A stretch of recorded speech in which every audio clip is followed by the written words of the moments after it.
Hello and welcome to this learning video. This is a video where we are going to walk through Oracle GenAI Service Inference API interface. Here we are going to see how to call REST APIs and get desired results based on different endpoints. As you can see, there are 4 different endpoints which are supported as of now, which is chat, generate, summarize, and creating embeddings. Before going into the technical details, let me show you a quick demo of the application that I've built. So this is a VBCS application, a single page app where a user can enter what prompt they want, whatever prompt they want, and they can send the request to generate the text based on the prompt to the Oracle GenAI. So what I'm doing here is basically calling this endpoint, which is generate text, right? And all the required documentation you can find on the link which is given in the video, and it will nicely demonstrate what kind of attributes are required to be passed, etc. But to show you a demo, let's say I provide this prompt and hit generate. So in the background, what is happening is this prompt is taken to the Oracle GenAI generate text service, and it is processing this prompt, generating the output. And as you might know, the generate text is based on the cohere command model. So the result which you see in the bottom part of the screen is the response from that model, right? So it is a nice detail about, or rather a product pitch about whatever I desired, right? It goes into many words. And if you're not happy with this, you can always, modify the prompt. So let's say if I want to just clear this up and provide a new prompt, right? So I want to generate a job description, right? And these are the details based on which the job description should look like, right? So I have hit generate here. Again, it is going to call the Oracle generate text endpoint. So here we see the result where it is first describing the job description, and then, based upon its training and intelligence, it is coming up with different highlights of what the job would look like, what should be your, what should be the qualities of a candidate, etc. Right? So let me clear this up. Now, as you can see in the documentation, you will see a section which says examples, and you will find a sample REST payload here. Now, what happens is that Gen AI from Oracle is an ever-evolving phenomenon, and it has started a few years back, right? So this documentation might not be up to date with what the latest payload would look like, right? So how to get this payload is something which is a key to make the application work. In order to achieve that, we'll land up on the OCI console. And as you can see, I'm in Chicago. That is the reason I can see generative AI in my AI services, right? The generative AI is available in a handful of regions only as of now, which is Chicago, and the other one is Frankfurt as of this video. So we are going to do generation, and you can select any model of your liking. And then in order to see what kind of attributes, what kind of REST request payload should look like, you need to fire an example here, right? So let's say I generate a job description. So this is the same example which I tried in my application as well, right? Now, what I'll do is I'll do a quick inspect here, right, and go to the network tab, and I'll hit generate, right? So as you can see, it is generating the text for you, right?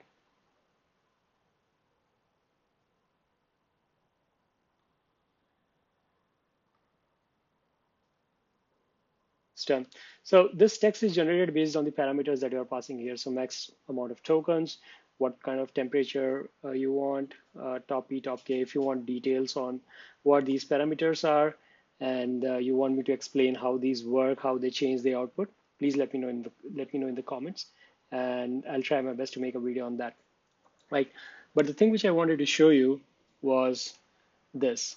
So if you go here, you will see that behind the scenes, this OCI console is also firing the same endpoint. If I go back here, you will see that this is the same endpoint, generate text, right? And you will also see the payload here. This is the sample payload. And if I expand the payload, you will see the required parameters, right? You can always view source and then format into a nice looking JSON. So let me go back and recursively expand that. So you can see all these attributes here, but if you compare these attributes with the one which are given in the documentation,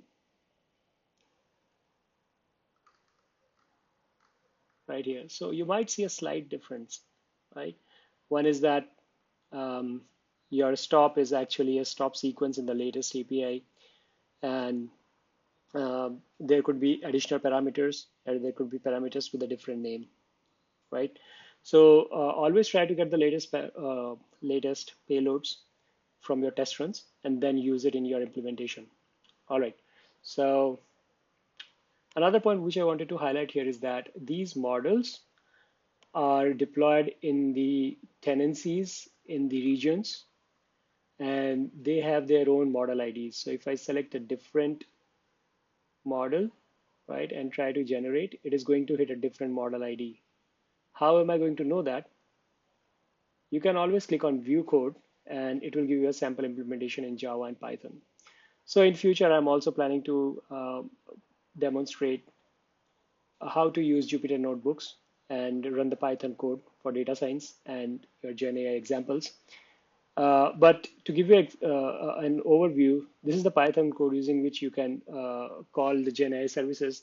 And here you will see that you get the model IDs, right?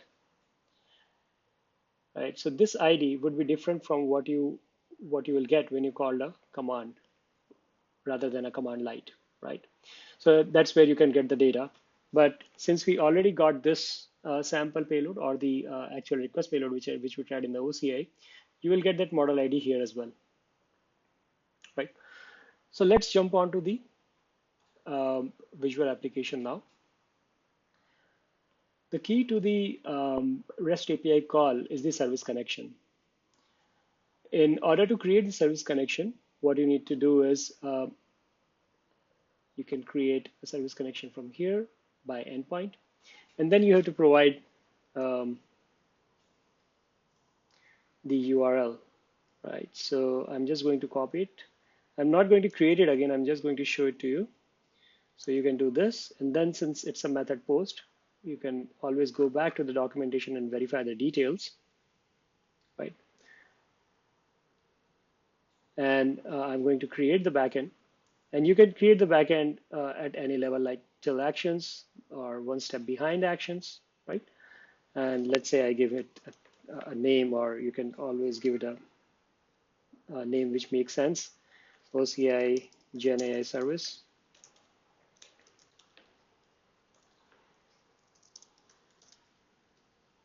right? Now, this is the important part. You need to have your API signature available with you in order to connect to any kind of OCI service. And what it looks like is you need to provide your key ID in the form of tenancy ID slash your user OSID slash your fingerprint, and then your private key here. If you want to understand or learn about how to generate this API signature, let me know in the comment section and I will create a video on the same, because this is very important if you want to create connection either on VBCS or you want to do the same on your integration cloud, etc. Or if your third-party application wants to connect to OCI services, then this is the kind of connection you should be going ahead with, right? So I'm just canceling it, right? So if you create this, you will get your connection working, right? Just like I have it here. So you will see an endpoint which will look like this, right? Actions generate text, and you can define your request body. Simply copy the body from here, right? This is the body. So if you view the source, you can copy it, use any JSON formatter which is freely available online, and then you can paste it here. Now the important thing is that just verify the compartment ID is matching the one which you have access to. So in my case, this is the compartment ID of my compartment, right? And the model ID, you already got it from the request payload, so that is also correct. And then this is just a sample request, right? You can always change the prompt from your UI. So in my case, in my UI, whatever the user is entering, I am using that text and replacing the data in this attribute. Now, to keep things simple, I have not created UI components for changing these values. Okay, but in your actual implementation, you might want to expose, handful of these attributes on the UI so that you can make it more customizable and user friendly, right? And then you can also always, give it a test run.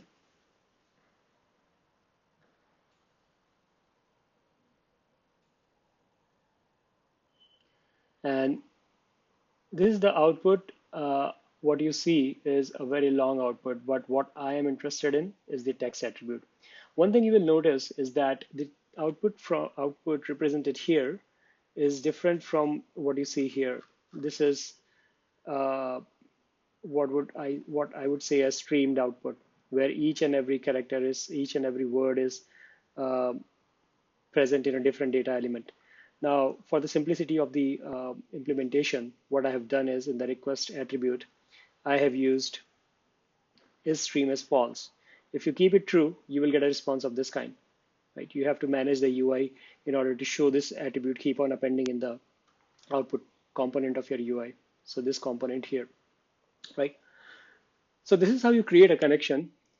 And once your connection is created, you can start implementing your UI. It should be straightforward.